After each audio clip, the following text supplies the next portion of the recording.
We're live at Scuderia Silva here, and what we're going to do now is break down the Maserati oil pump assembly. So we've got a few things we're going to do. We're going to knock the front seal out, take out the oil plunger, and remove the oil pump segment. So I'll just take this and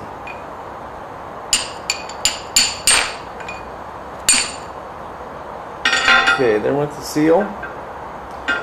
Now, go ahead and extract the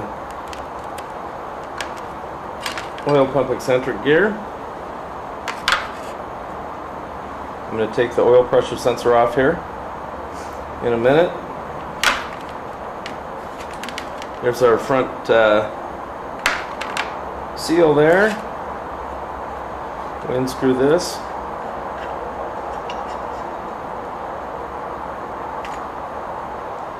Take all these goodies out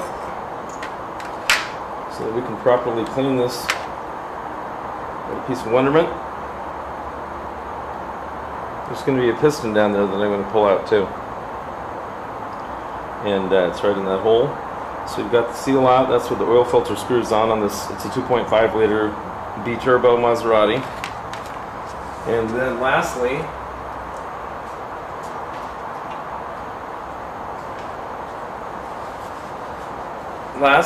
we're going to take out our oil seals. There are three main O-rings here. There's one right here. Little baby one. Hard as a rock.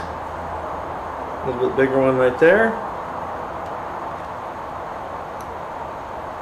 And then our last one right there. So we'll pop this off, and that's ready to go to the machine shop and get pressure washed, and we'll make sure everything's flat and straight. I think it's in real good shape, and that's how you do a Maserati oil pump disassembly. Out! Just wanted to show you one more thing. I took an air nozzle and shoved it down the port right here, and went ahead and popped out the oil control piston there. So when it's installed, it's going to look something like that. But that's a muddy thing.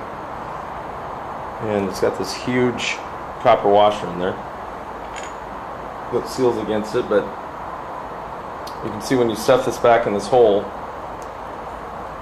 that controls your oil pressure right here, how much spring tension you have.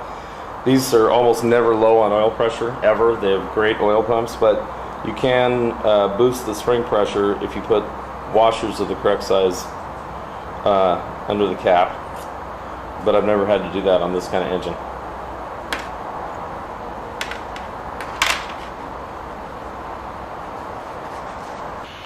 What we're going to do here is take the baffle tray out of the bottom of the Maserati 2.5, set that to the side, and we'll go ahead now and open up the crankcase here and split it in half and start knocking the pistons out the bottom.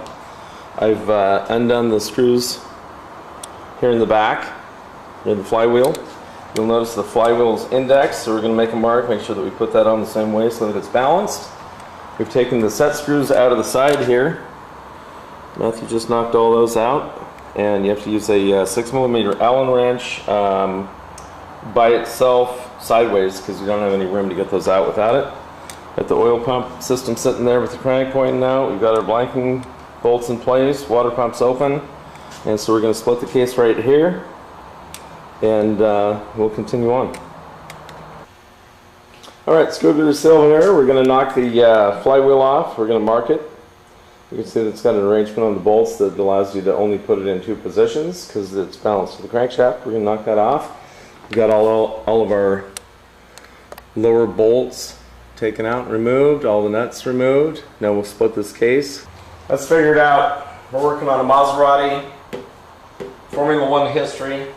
Some people don't like this engine. I love this little engine. It's a little bit goofy.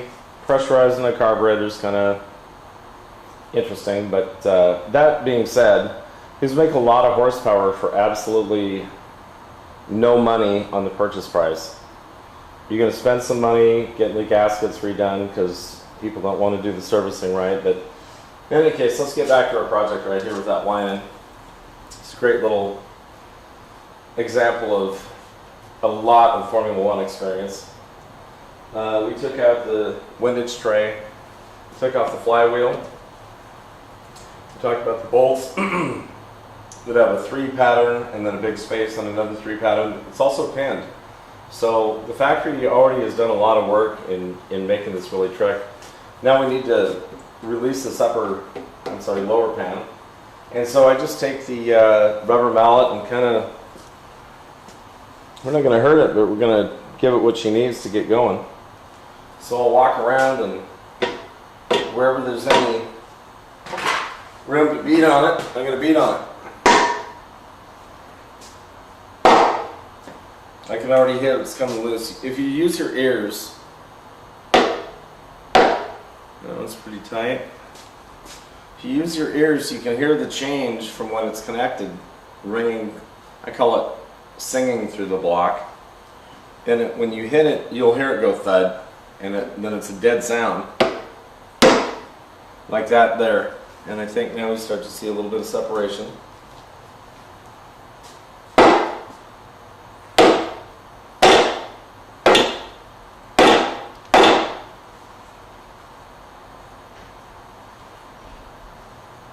She's coming nice and clean now, so we're just going to keep beating on the thing and work around here until she comes free.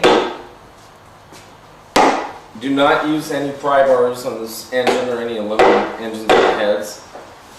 We're going to get it nice and even, nice and free enough, and then we're actually going to lift it off by hand, which I might be able to do right now.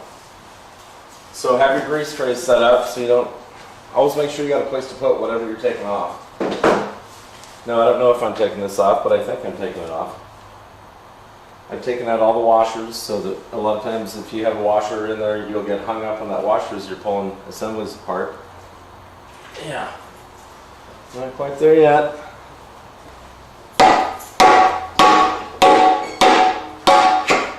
So what I'm doing now is I'm lifting really hard with one side and I'm beating it with the other side. So now that we've beat the lower case loose, we're going to lift it off. And there we go, we'll set that in the tray. Do a little more work on that. Now we've exposed the crankshaft, and now we've got access to all our pistons and connecting rods. So we'll do a little more work and check it out in a second here. Alright, go ahead and take that piston out of there. Matthew's loosened the connecting rod caps. Now I'm just going to take that piston out of there. Beautiful.